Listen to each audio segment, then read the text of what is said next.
Okay, so we have come to the next part of the Mindfulness for Young Adult session. That is a discussion on Kasir Bharadvaja Sutta. Actually, last time also we discussed to some extent, and we can actually complete it today. And as you can remember, probably Kasir Bharadvaja is a Brahmin who was involved with ploughing, paddy farming, and he's a very rich person.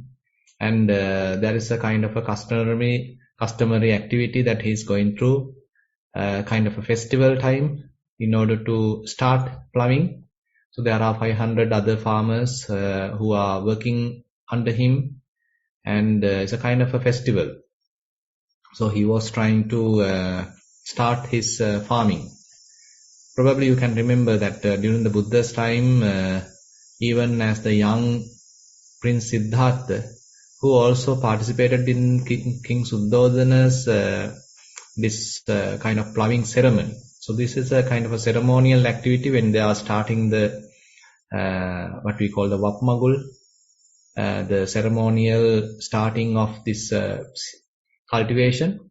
And similarly here also this Kasir Bharadvaja, being the head farmer, started that activity. So the first day, so he's sharing some food among the Brahmins, among his co-workers. And now Buddha understood this person actually is a very wise person, and he has the potential to become an arahant, even though currently he is farming. Now Buddha understood his potential, actually he recognized that, and now Buddha also attend that food festival. Now during the farming ceremony, now this Kasir Bharadvaja is offering food to other fellow beings who are the supporters, and now Buddha also approached there. Now it is quite interesting. Now Buddha is not his fellow farmer, and this Kasir Bharadvaja also not seems much familiar with this kind of donations. But anyway, out of compassion, Buddha approached there, and he also stands there expecting some food. And after seeing Buddha, so this Brahmin is mentioning that I am eating after ploughing and sowing. Why don't you also plough and sow? It's a kind of a hint in a way, because he has seen these kind of summoners, ascetics, who simply beg food from others, so without doing farming or any other another activity, another remuneration. So others have to support them. So probably this farmer is now hinting that why don't you do the same thing as I am doing? You have to spend some time in your occupation rather than coming and asking food from me. Now then, interestingly, Buddha replied the same tone. He said that I am also farming and I am also ploughing and sowing, I also do. So this is a way Buddha tackle the situation. And after that, now a kind of an interesting discussion starts. And here Kasir Bharadvaja is now asking, we can't see your equipment. Now if someone is farming, now there are various equipments going to be used, but we can't see your equipments. And then Buddha reply using various verses. So those are very interesting, has some aesthetic value. And Buddha mentions Saddha Bijang Tapo Vutti Panya me Yuga Nangalang Hiri Isa Mano Yottang Sati me Phala Pachanam. Now this is very interesting similes that Buddha is using. Saddha Bijang. So in my type of farming, Saddha, the faith, is the seed. And Panya e Yuga Nangalang. So Panya, the wisdom, appear as the yoke and plough. And shame is my pole, mine my yoke tie, mindfulness my plowshare and goad. Now this is the traditional old farming, and I was able to find this interesting picture in a website. So they are also explaining this sutta, and there you can see how these different terminologies that Buddha using effectively to pass the message. Now, yoke and plow appear as the wisdom, and then gourd and plowshare appear as the mindfulness, and the field is the mind, and faith is the seed, and austerity, maybe we can say the restrainment, the morality, so that appear as the rain. And now I am continuing this kind of farming, and the fruit is the nibbana, the deathless. Now that is the fruit.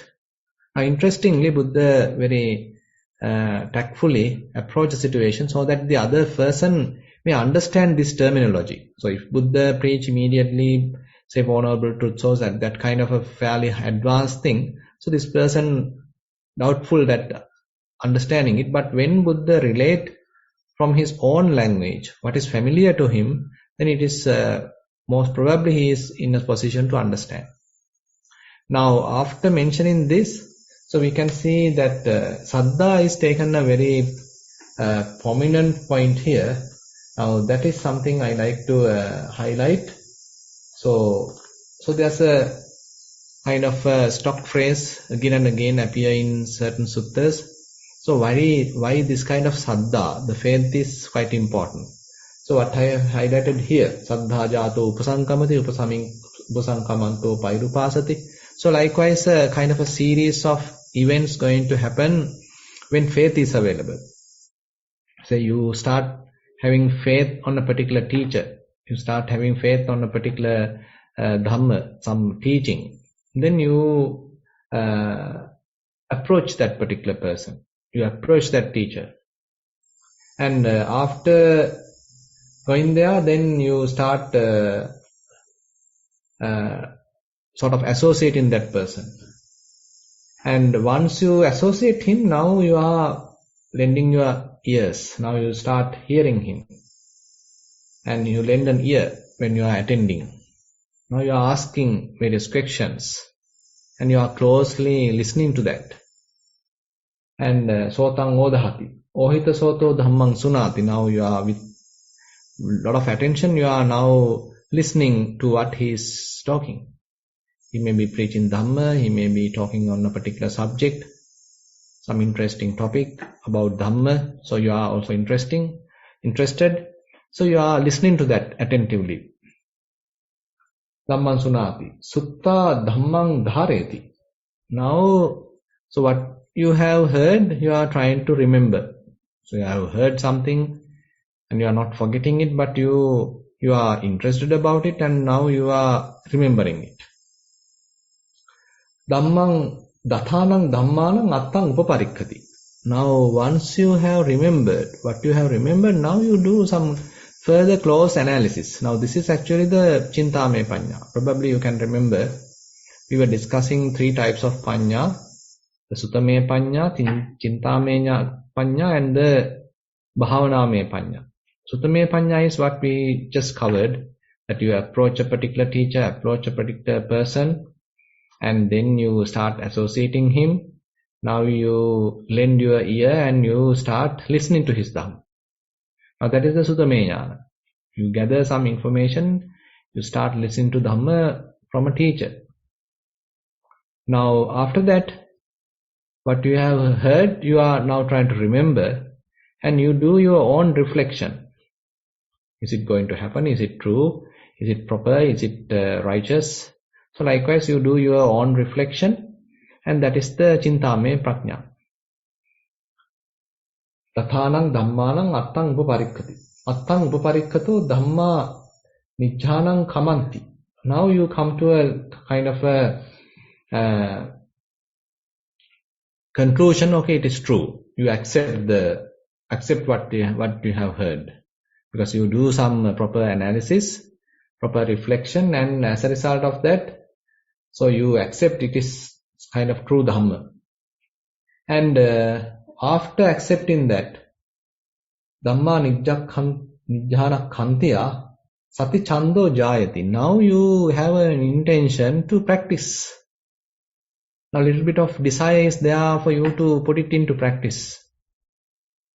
Chanda jato ussahati. Now you have to put effort. I mean, you can't immediately do it because you feel a little drowsy, you feel lazy, you can't wake up early. There are a lot of duties, you are quite busy. So you need a lot of effort. Chanda jato ussahati.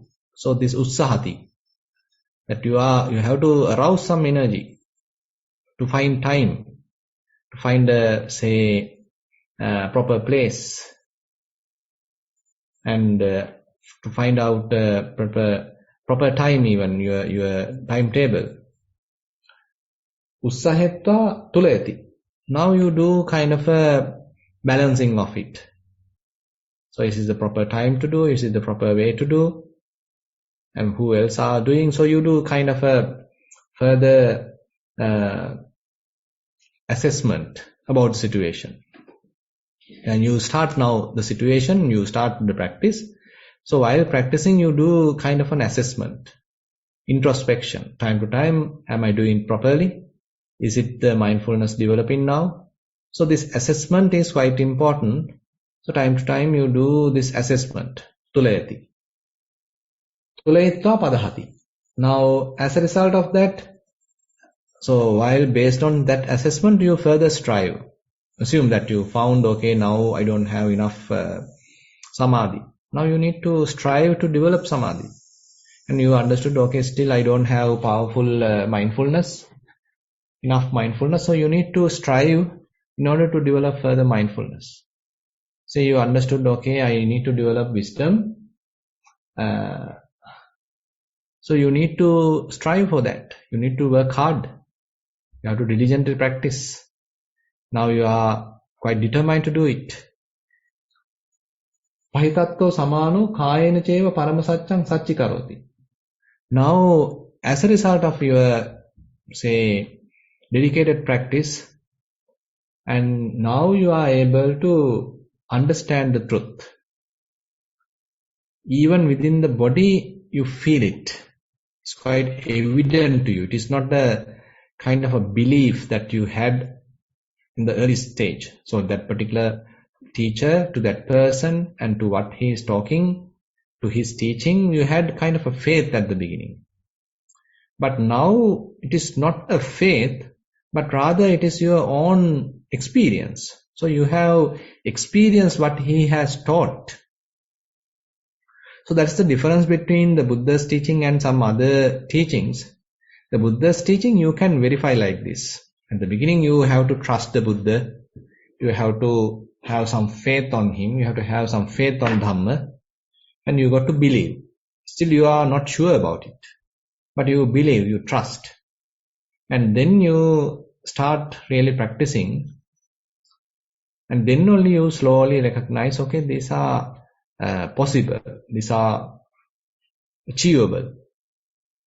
And it's a matter of continuing your training, practice. Now you slowly develop that confidence. And as you are continuing the practice, so the wisdom also develops, fair understanding also coming.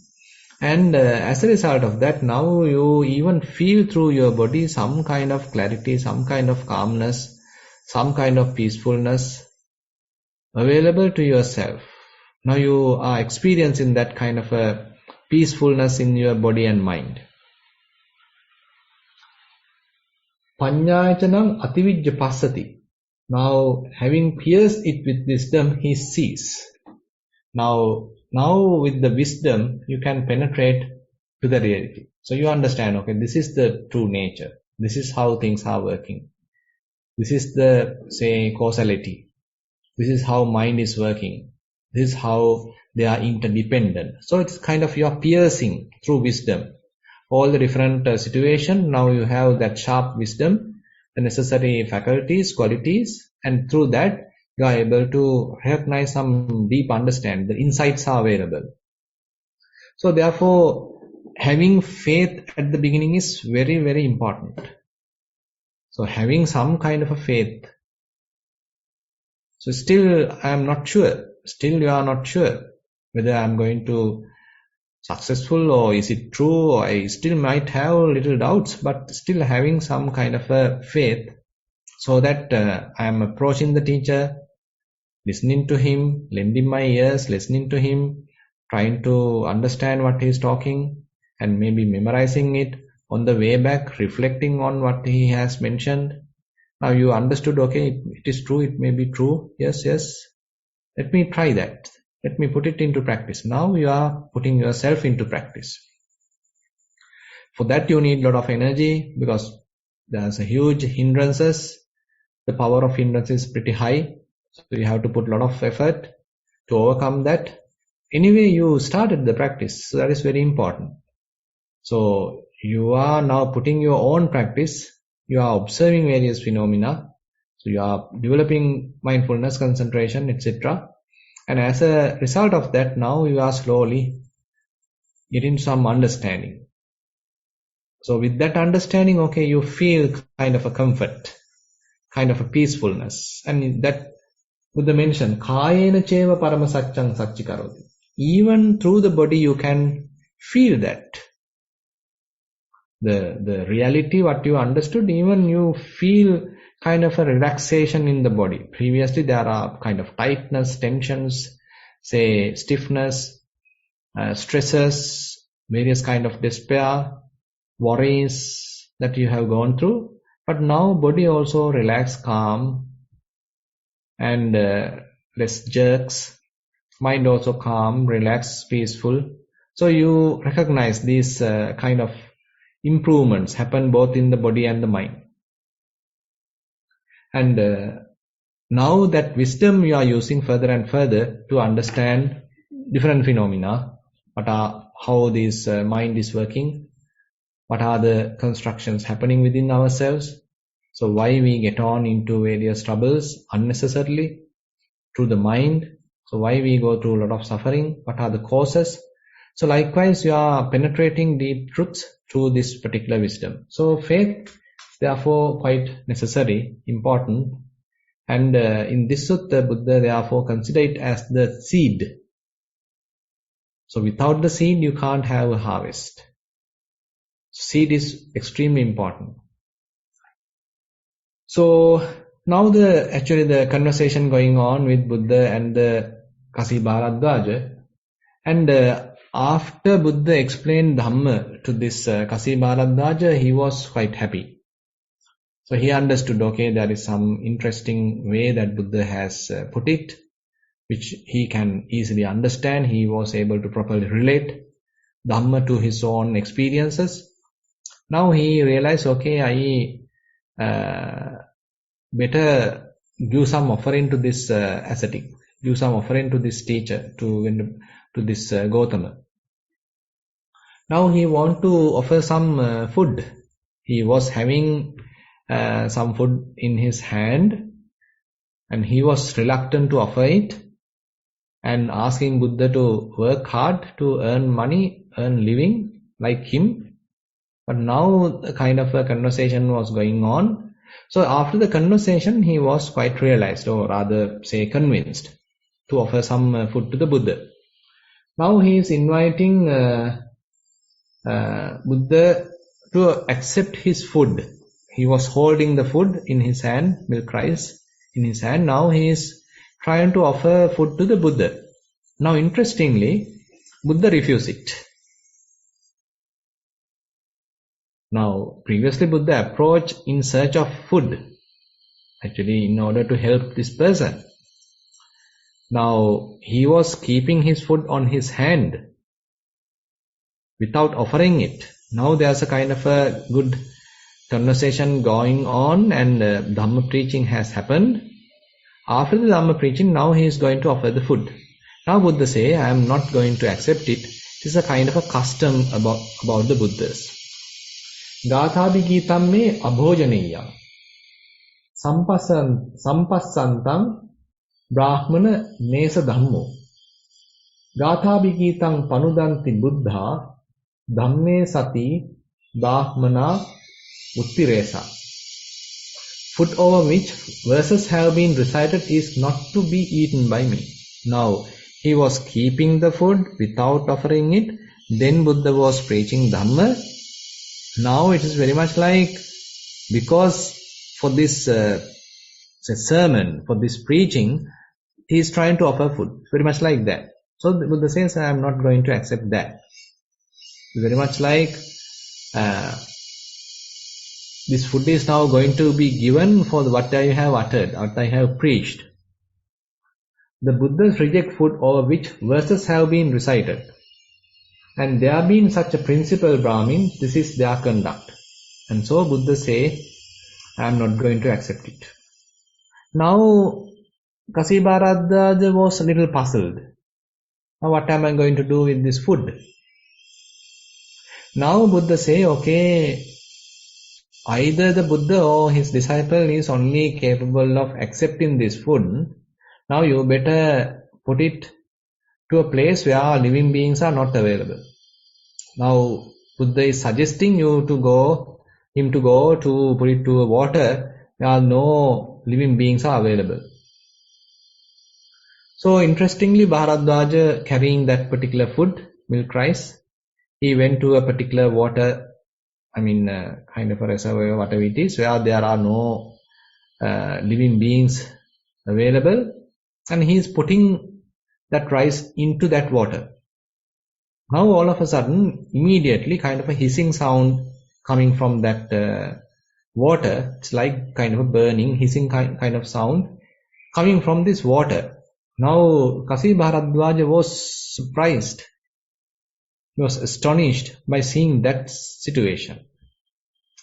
Now he understood, okay, he was holding this food. Putting that food to water is not a big thing.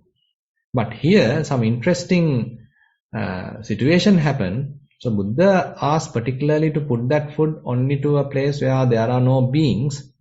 Now this person has found such a place and he is putting it, but now a kind of a hissing sound, bursting sound is happening when food is thrown to that particular place. Now he was a little puzzled, surprised, and he actually has developed further faith on the Buddha. And Buddha mentioned, actually, you may have to throw away this particular food, but you can later offer some other food. So,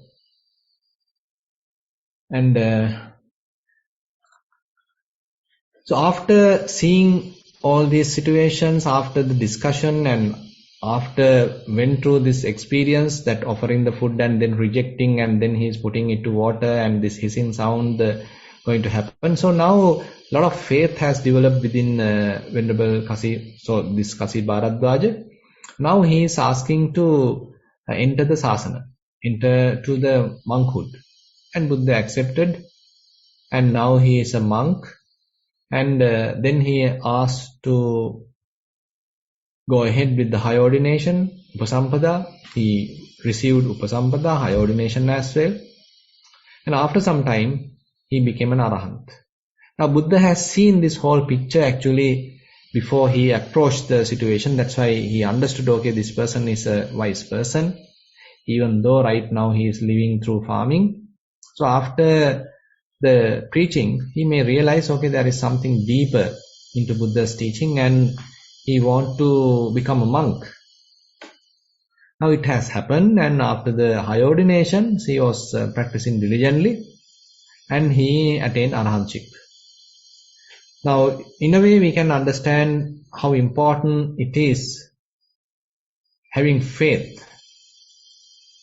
And on the other hand, we can see how Buddha skillfully transmitting the message, transmitting the Dhamma to a person who is not familiar with it at all. So using his own terminologies, using his own language, what is familiar to him. So Buddha uses those terminologies and various equipment or the most familiar things to him, and using which he is transmitting his message. So this is quite interesting. And because of that teaching technique, so the person was well received and the teaching was well received. and he was able to understand Buddha's teaching, and he was quite faithful. Now he want to give up everything and he want to become a monk, practice under the guidance of the Buddha. Now you can see the change which has happened. Previously he couldn't even offer food. He is asking Buddha to start living and then find food. But now he himself become a monk who is going on arms round. And he himself is a monk now. Not going through the farming, but a different kind of farming. What Buddha has preached is now started by this Bharadvaja as well. And Bharadvaja, after some time, became an arahant. So there you can see some interesting similes and the traditions in that all India, and how Buddha even approach just for one person. So out of compassion, just for this particular person, Buddha reached there, went through a discussion and preached Dhamma, and he was convinced, and then he practiced and ultimately attained arahantship. So with that, I like to conclude today's Dhamma sermon. Now we can start the question and answer session. Awesome, Ante. We have 6 questions today. The first question, it's a Dhamma sermon question. Dear Bhante, regarding last week's Dhamma sermon, Bharadvaja Sutta, and the metaphor of the Blessed One, how faith, mindfulness, wisdom, etc. are used together in ploughing the field. This indicates that the qualities we develop during our practice, which helps to plough the field, are parts of some resultant, which enables one to experience the fruits of the ploughing. What is this grand resultant mechanism which is enabled by faith, mindfulness, wisdom, etc. Bhante? My little knowledge tells me it seems like understanding one's own mind, different facets of the mind and how it works, which will eventually enable mind to relinquish lobha, dvesha, moha and avijja. Appreciate Bhante's insights. With metta, that's the end of the question. Yeah, true. Actually, as we discussed a little bit in detail today, so these different equipment used in ploughing, Buddha metaphorically explained here. Okay, yoke and plough as the wisdom, say God and plowshare as the mindfulness, and the faith as the seed, restrainment, austerity, that kind of moral aspects as the rain, and shame as the pole, mind as the yoke tie, and ultimately the result. What is the result? The harvest. That is the deathless, the Nibbana. So, through a simile, Buddha is trying to explain this, and in a way, why Buddha use, say for example, plowshare and God as the mindfulness. Now you see the God is used to properly navigate the ox, navigate the cow, properly direct him on the proper direction. Now that is very interesting, because you see God in that sense, because otherwise the ox may go in wrong directions, wrong paths, where it was already plowed, or to someone else's field. So many problems would be there. But the God helps to properly direct that cow or the ox. So similarly in our mind also, when we are developing this, whatever the qualities, so we have to have this God always available. So mindfulness, doing that monitoring activity, always telling us, okay, you do this, you do that, this is good, this is bad, this is wrong, this is right. So that activity is one important function of mindfulness. Sati dovariko bhikkave arya savako savajjam pajahati anavajjam bhaveti. So Buddha mentioned mindfulness is very much like a gatekeeper who knows who has to be allowed to go in and who should not be allowed to go in. So that decision is done by the gatekeeper. So he know what exactly to be examined. Similarly, the mindfulness is the one determining, okay, these are good things, these are bad things. I better associate, I better not associate. So these are the things available right now. Okay, I better improve them, I better reduce them. So likewise, the whole situation is happen under the surveillance, under the supervision of mindfulness. So therefore, Buddha giving or kind of giving mindfulness as the God is important. And not only that, plowshare. So plowshare is here one who actually dig deeply and turn the soil. Now that is also in a way important, because once the mindfulness is well established, so it has the capacity to go deeper. So one aspect of mindfulness is called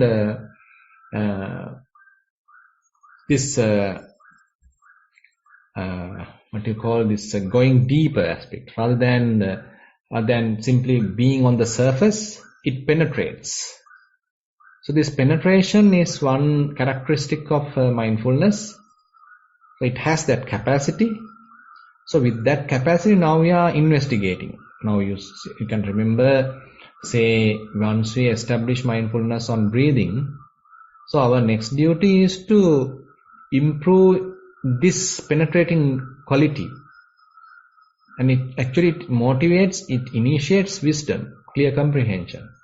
The mindfulness is there now, established. Now let us do the cross-examination. Go dive deeply. So that is in a way represented here by the plowshare. It is the one really digging the soil. And how about any other thing? Say wisdom as yoke and plow.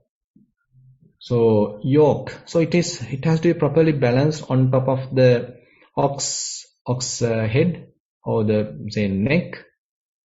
So it is kind of it's a kind of leading part. So it is in the front. And for that to happen, so you are maintaining through the yoke, you are maintaining the balance. So likewise, we can deeply analyze, as you said, this simile.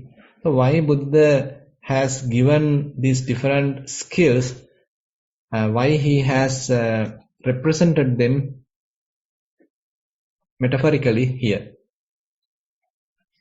Actually, we can further analyze it. I think that would be enough for the time being. Question number 2 of 6. This is mindful sitting. Dear Venerable Sir, much merits for your valuable program. I learned the basic techniques of how to establish mindfulness during sitting, walking, and some day-to-day activities by participating in this forum and trying to build a practice.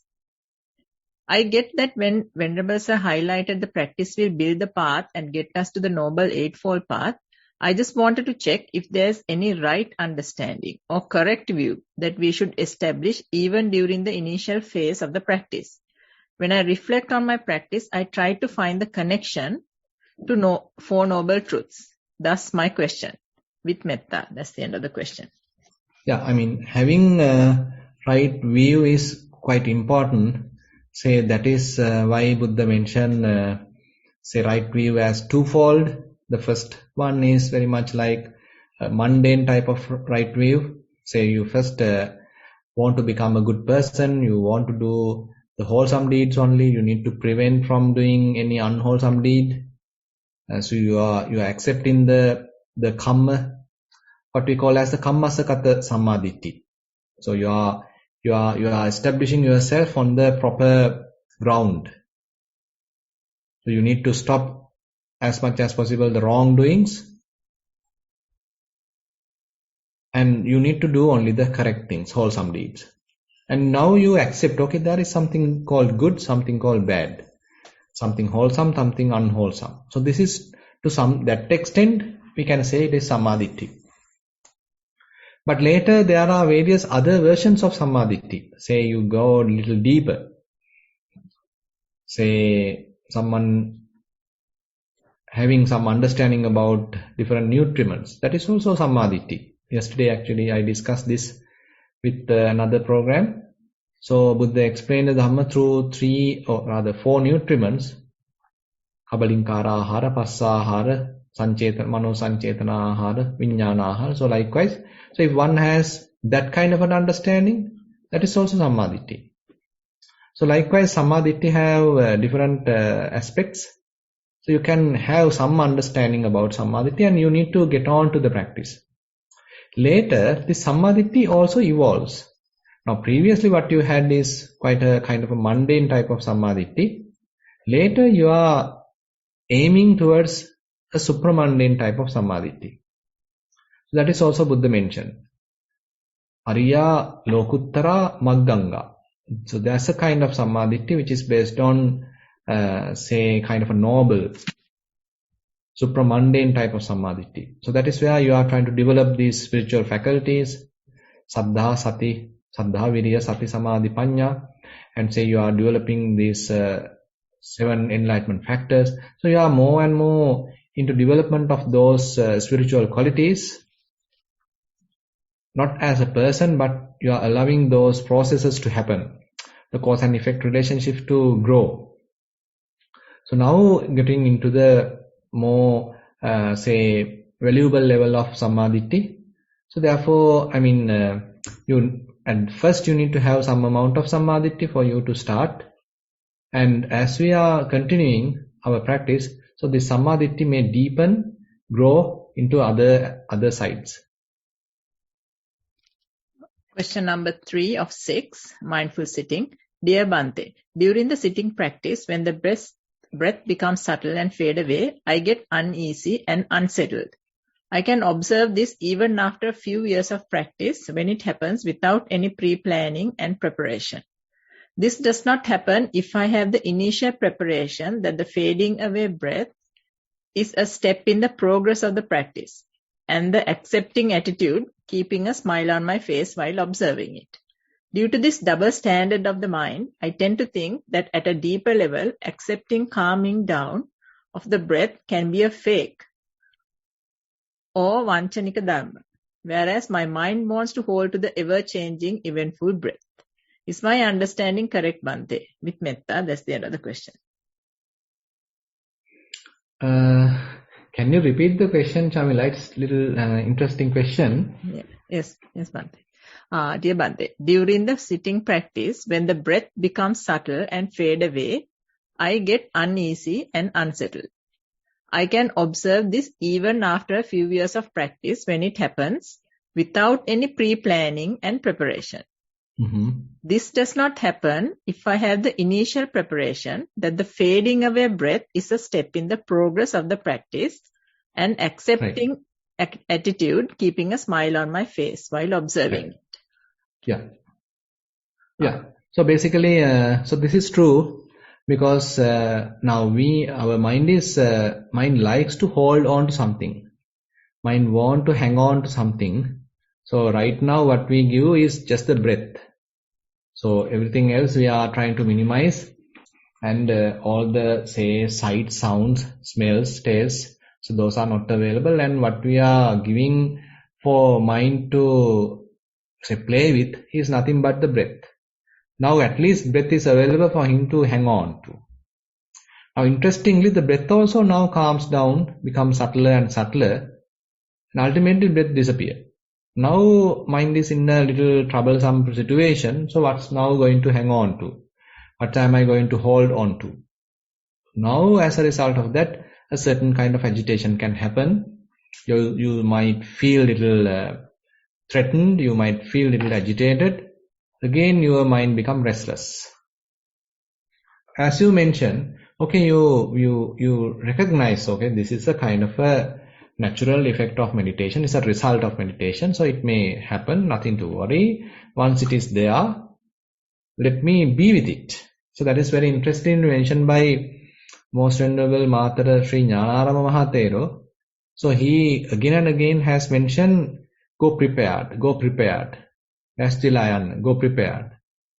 So you recognize, okay, this may going to happen in the future, but when it happens, okay, I am ready to be with it. I am not going to agitate. I am not going to entertain doubts. I simply can be with it. I can endure that. So when you have that proper attitude, okay, you reach there, mind calms down, breath also calms down, even breath disappears. But since you are familiar with it and you are ready to accept that situation, okay, you can endure that situation.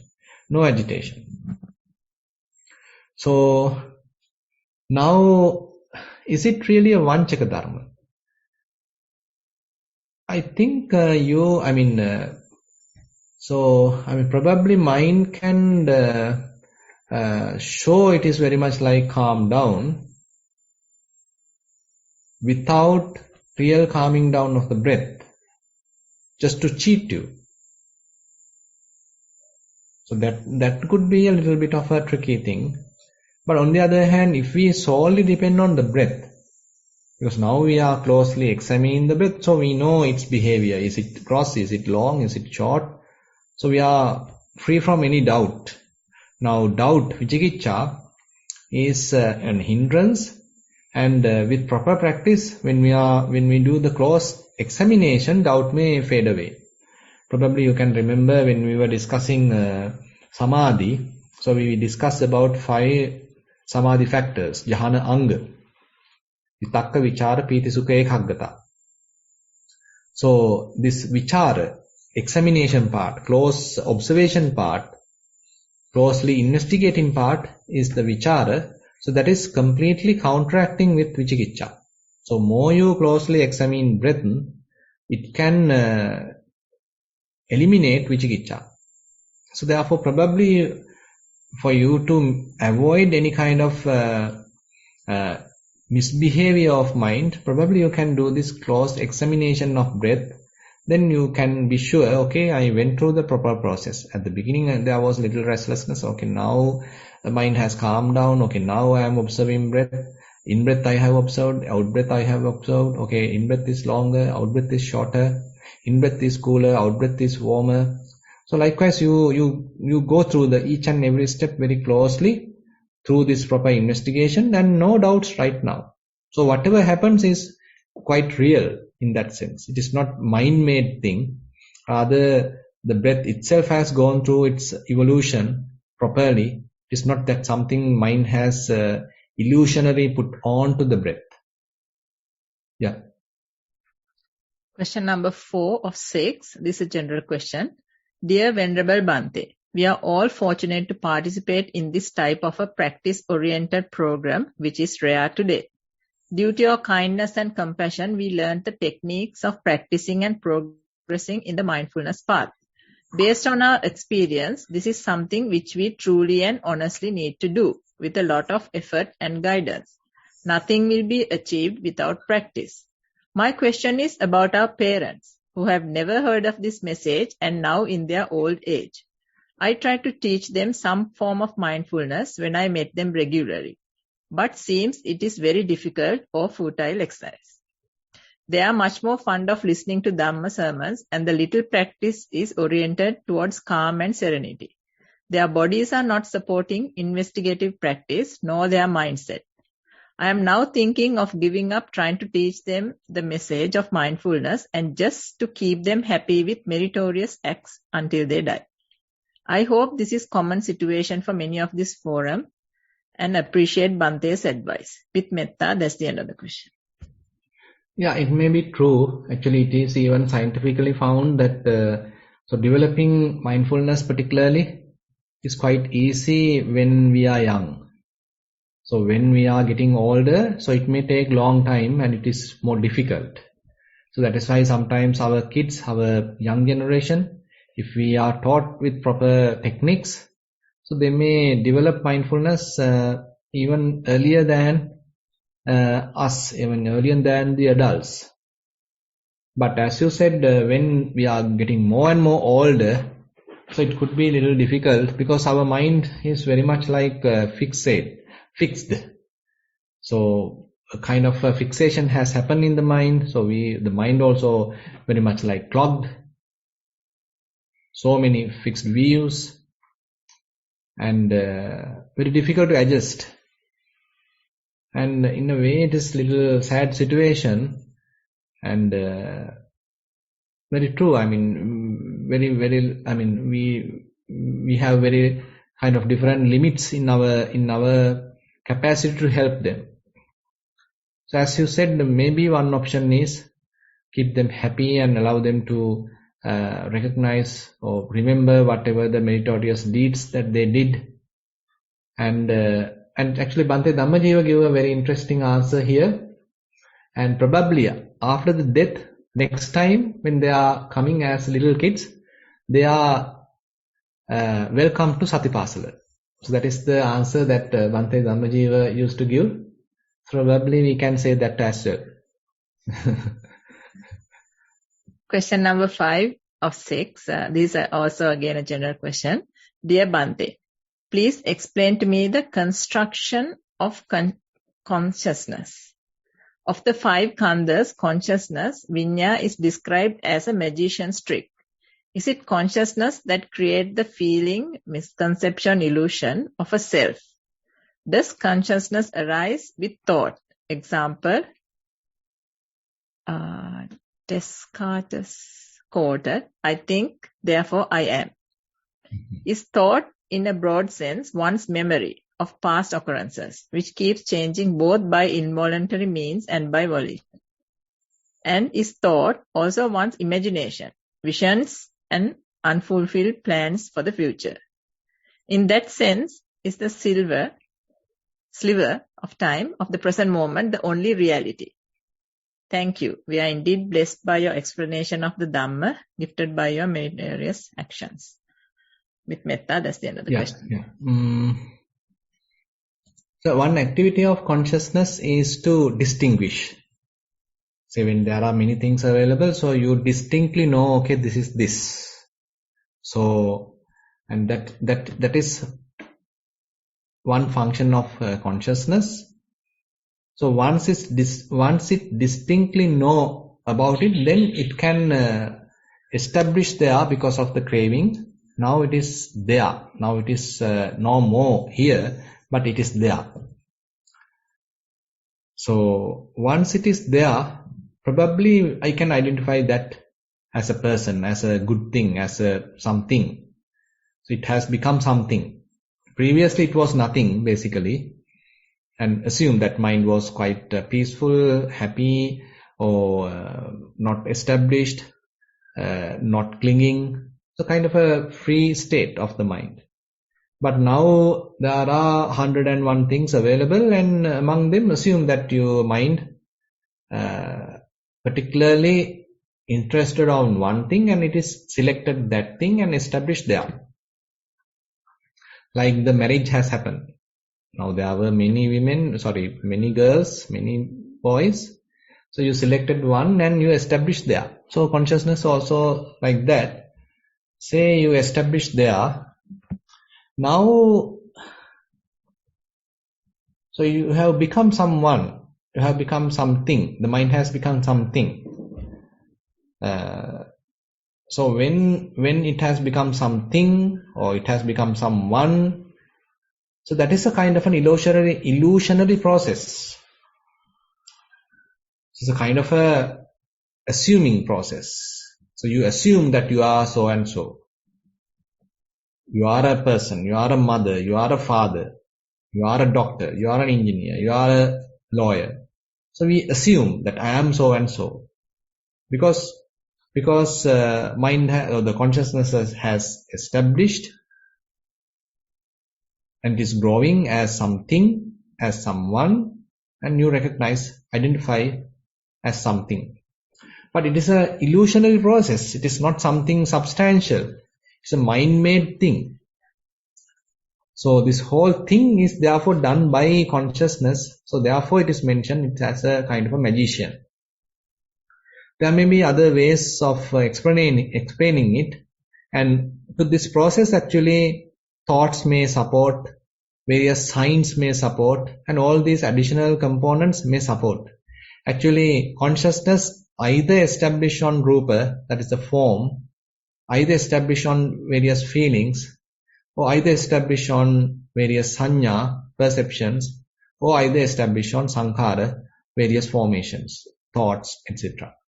So these other aggregates are really necessary for the consciousness to establish. So they are closely interrelated in that sense. Probably you can remember the Upaya Sutta, Rupa Upayangma Bhikkave Viññānam Tittamanam Titteya Rupa Rammanam Rupa Patittham. So Buddha mentioned, if mind, the consciousness has to establish, so either it may establish on form, on Rupa, or either it may establish on Vedana, either may establish on Sanya, or either may establish on Sankhara. So mind, the consciousness may associate any of these for the establishment. So one of those may be present, maybe as Sanya it is more evident, prominent, it is present, or as thoughts it is present. So those are possible. Anyway, consciousness has found the footing. It has found a place to establish. So after establishment, it is growing as a person, as a unique something. So that is where a kind of a magic has happened. Actually, there was nothing, but now there is something.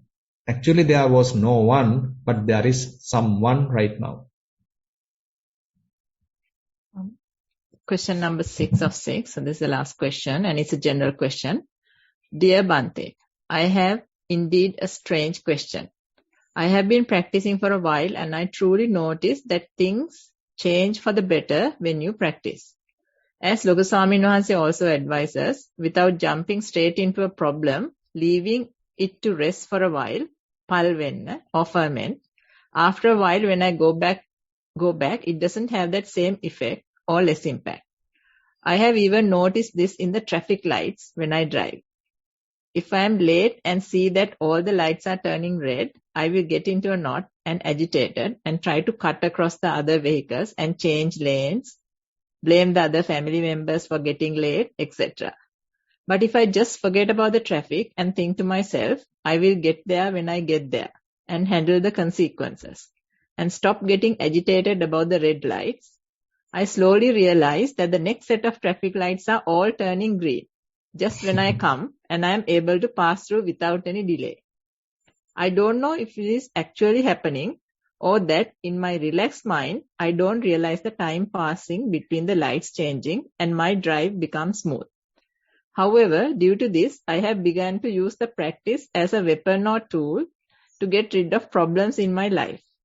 If I have a pressing problem, I will somehow make time to practice walking or sitting, even when at work, and things suddenly become easier to handle. However, I feel that this is not correct, and I am cheating the practice. What do you think? Your guidance is always appreciated, and thank you to the organizers for this anonymous form. That's the end of the question. Yeah, I don't think that you are cheating.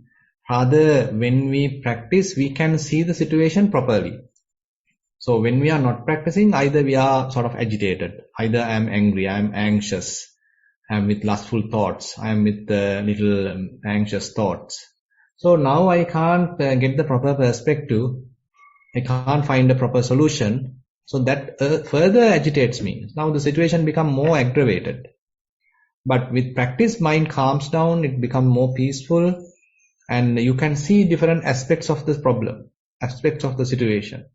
Say even when traffic lights are on, you can sing a song and you can ground yourself. You can spend some time on establishing mindfulness on breathing, or likewise you are effectively using that time rather than getting agitated by the traffic lights. Okay, you are using traffic light as a teacher, as a sign to relax, because you are driving fast, you are in a fast pace.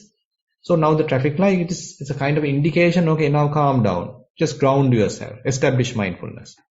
So that 1 minute, 2 minutes, okay, I am establishing mindfulness. So you can use it effectively. So when you have that proper attitude, and the practice itself is giving or promoting that attitude, and you can recognize, many solutions are available. So if you can remember that social emotional learning, SEL, so they are talking about 5 aspects. So the one result of this mindfulness practice is that fifth factor, that is the proper decision making. So it happens, actually starts with the awareness practice, which is very similar to the mindfulness practice. So the development of the self-awareness, and then understanding your own emotions, and then even understanding someone else's emotions, then building up proper relationships, self-regulation, and maybe at the end you can get the proper decision because you can see the big picture. So that is the result of the practice. So therefore I don't think that you need to consider it as cheating, because whatever the results, whatever the skills that we develop in our practice is valid to use in other places as well, but within the morality, within the moral restraint. That is why the development of mindfulness is possible through a kind of moral conduct. That is how it becomes a samma sati. So you can kill an animal mindfully, but it is not properly supported by the morality.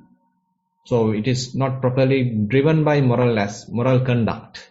So when your mindfulness practice and moral conduct are properly aligned, okay, you are behaving within that moral code. So you are not harming yourself, you are not harming another person. At the same time, you are practicing mindfulness as well, developing mindfulness as well. So whatever the results that you gain, also you can use within that moral frame.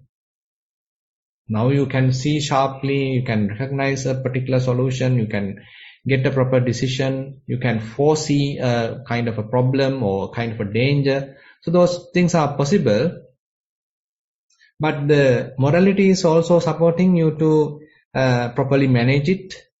Wisdom is also helping you to properly analyze it. So likewise, many other supporting factors are also coming to effect. And therefore, I think you are doing the correct thing. Yeah. That is the last question, Bhante, and we've just come to the time limit as well, so I think we can end the program today. So first, I would like to thank Bhante for his valuable time and also share the merits with the organizers and all beings, and both seen and unseen, who enable this program. I would also like to pass on the merits and thank the participants for joining the program today, for practicing and also submitting their questions. Theruvan Saranai. Sadhu, sadhu, sadhu. Yeah, Theruvan Saranai.